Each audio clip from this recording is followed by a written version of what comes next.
Hello friends, welcome you all. आज मैं आपके लिए जो वीडियो लेकर आ रहा हूँ, देखिए बात करेंगे एक इलेक्ट्रॉनिक्स सेक्टर के शेयर की।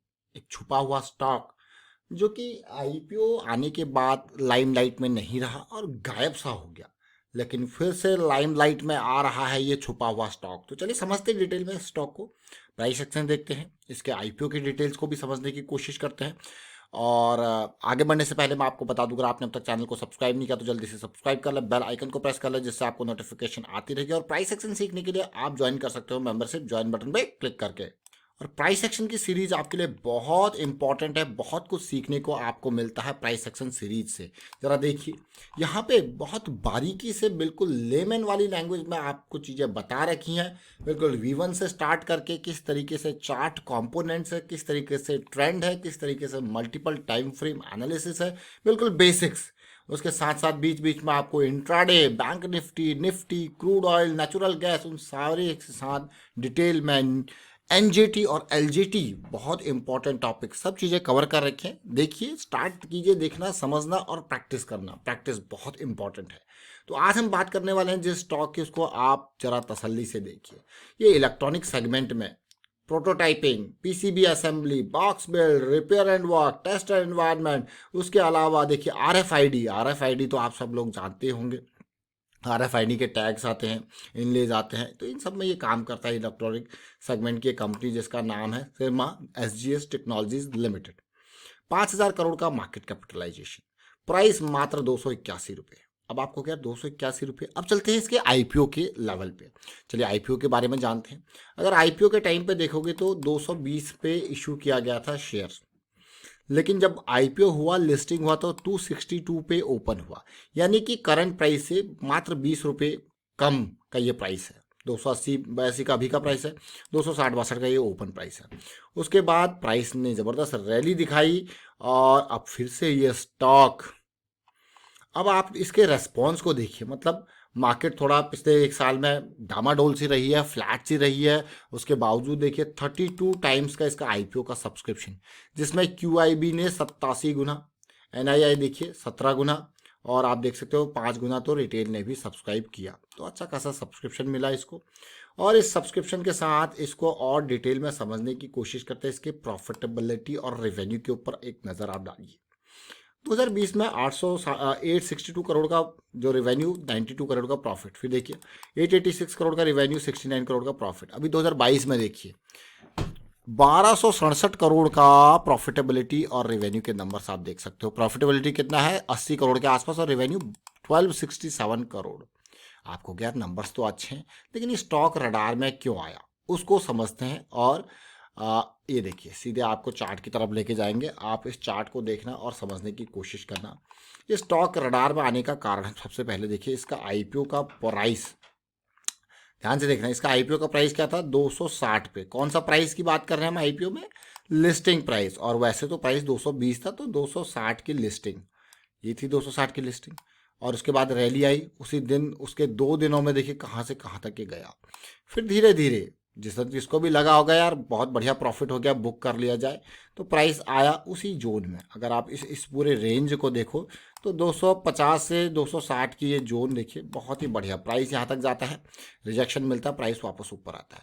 लेकिन ओवरऑल जब आप देखोगे, इस जोन को देखोगे, इस रेंज को देखोगे, तो एक एक आपको लगेगा कि हाँ, एक काइंड ऑफ डाउन ट्रेंड की सीरीज चल रही है, लोअर हाई लोअर लो बनते जा रहे हैं। तो बहुत इंपॉर्टेंट, और एक बेस जो है वो आईपीओ का बेस बनता जा रहा है। तो देखिए बेस भी बन रहा है और साथ के साथ लोज भी आपको देखने को मिल रहे हैं। इस स्टॉक के हम बड़े टाइम फ्रेम के ऊपर नज़र नहीं डाल रहे, क्योंकि देखिए लिस्टिंग ही अगस्त सितंबर 2022 की है और ये 2023 चल रहा है, यानी कि ज़्यादा टाइम तो हुआ नहीं है। तो बड़े टाइम फ्रेम तो फोकस में है ही नहीं, क्योंकि बड़े टाइम फ्रेम पे कितना डाटा दिखेगा।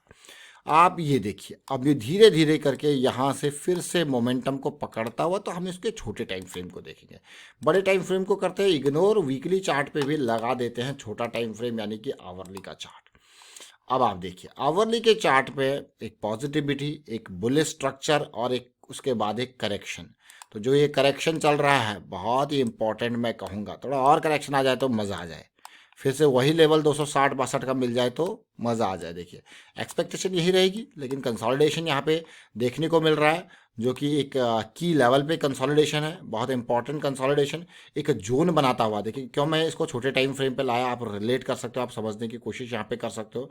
अब इसको थोड़ा सा, क्योंकि ये एकदम प्राइस राइज यहाँ से हुआ था, और अब देखिए अब इसको जब रिलेट करोगे तो आप इसका एक जोन आपको देखने को मिलेगा, एक रेंज बनती हुई आपको देखने को मिलेगी। उसको देखिए, ये बिल्कुल बॉटम रेंज है जो अभी रिसेंट रेंज बन रही है, और काइंड ऑफ एक मैं कहूँगा अपर जोन आपका ये देखने को मिल रहा है। फिलहाल ये जोन चल रहा है, ये पूरा का पूरा रेंज चल रहा है, कभी टच नीचे चल रहा है, कभी टच ऊपर चल रहा है, और अभी फिलहाल इस जोन पे एक काइंड ऑफ मैं कहूँगा करेक्शन काइंड ऑफ देखने को मिल रहा है। तो बहुत इंपॉर्टेंट अब इस जोन का, क्योंकि छोटे टाइम फ्रेम की हम बात कर रहे हैं, इस जोन से ये रेंज जो है ऊपर शिफ्ट करेगी धीरे धीरे, फिर ऊपर शिफ्ट करके फिर और ऊपर जाने की कोशिश करेगी। लेकिन ये स्टॉक के रडार में आने का जो ओवरऑल कारण है, जैसा मैंने आपको बताया है, वो है इसका एक जो डेली पे जो प्राइस एक्शन बन रहा है, जो अभी हमने आपको ड्रॉ करके दिखाया वो, और साथ में ये जिस सेगमेंट में ऑपरेट करता है वो।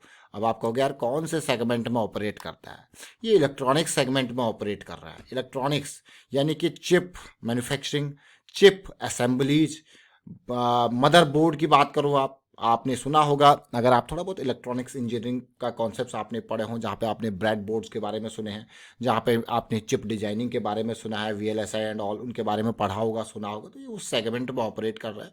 और डाउन द लाइन अभी इंडिया का मैं कहूँगा एक एक स्कोप है क्या, एक एक डायरेक्शन है कि यहाँ पे जिस तरीके से चाइना के ऊपर डिपेंडेंसी है और बाकी कंट्रीज के ऊपर डिपेंडेंसी है खुद की चिप डिजाइनिंग और इनके ऊपर, तो उसको इंडिया जो है अपने वहाँ, इंडिया नहीं पूरा वर्ल्ड चाहता है कि वो डिपेंडेंसी उन्हीं एरियाज पे ना रहे, थोड़ा बहुत इंडिया के अंदर भी शिफ्ट हो। तो वो कोशिश जारी है, गवर्नमेंट का भी पुश उस डायरेक्शन में जा रहा है, कई PLI स्कीम्स भी उस डायरेक्शन में दी जा रही हैं। तो वो इम्पॉर्टेंट हो जाता है ऐसी कंपनीज के लिए। पिछले कुछ टाइम में अगर इलेक्ट्रॉनिक्स की बात करें तो एक स्टॉक जिसको हमने बार बार आपके सामने लेके आया और उसके बारे में बात करी, और वो स्टॉक था सेंटम। कौन सा स्टॉक है? सेंटम। सेंटम के बारे में हम बहुत बात करते थे जब इलेक्ट्रॉनिक्स की बात आती थी। तो देखिए सेंटम ने जो भी हमारा रेस्पेक्टिव मूव था, जो पाथ था, उसके हिसाब से सेंटम चला। ये देखिए, ये सेंटम आज से नहीं बल्कि 400 की सीरीज से हम बार बार इसके ऊपर फोकस कर रहे थे, और उसका कारण भी जो है प्राइस एक्शन था। देखिए जब ये प्राइस एक्शन यहाँ सेंटम स्टार्ट हुआ तो धीरे धीरे करके हमारा जो टारगेट जोन थे ये इसने अचीव करते गया। देखिए फाइनल टारगेट जोन ये है, उसके बाद देखिए पहले ये टारगेट जोन अचीव किया 500 550 का, फिर ये 700 750 का, अब देखिए अब ये 900 वाला टारगेट जोन है। धीरे धीरे ये सेंटम भी इलेक्ट्रॉनिक सेगमेंट का स्टॉक है, और उसी तरीके से हमने आज बात की एक नए स्टॉक की। तो चलिए फिलहाल वाइंड अप करता हूँ इस वीडियो को, और उम्मीद करता हूँ आपको समझ में जरूर आ रहा होगा। वीडियो अच्छा लगा तो शेयर जरूर कीजिए, लाइक कीजिए। प्राइस एक्शन सीखते रहिए, प्रैक्टिस करते रहिए, प्रैक्टिस बहुत इंपॉर्टेंट है, और रिस्क मैनेजमेंट को हमेशा टॉप प्रायोरिटी पर रखें, और रिस्क मैनेजमेंट की अवेयरनेस भी स्प्रेड करते रहें। Thank you for watching the video.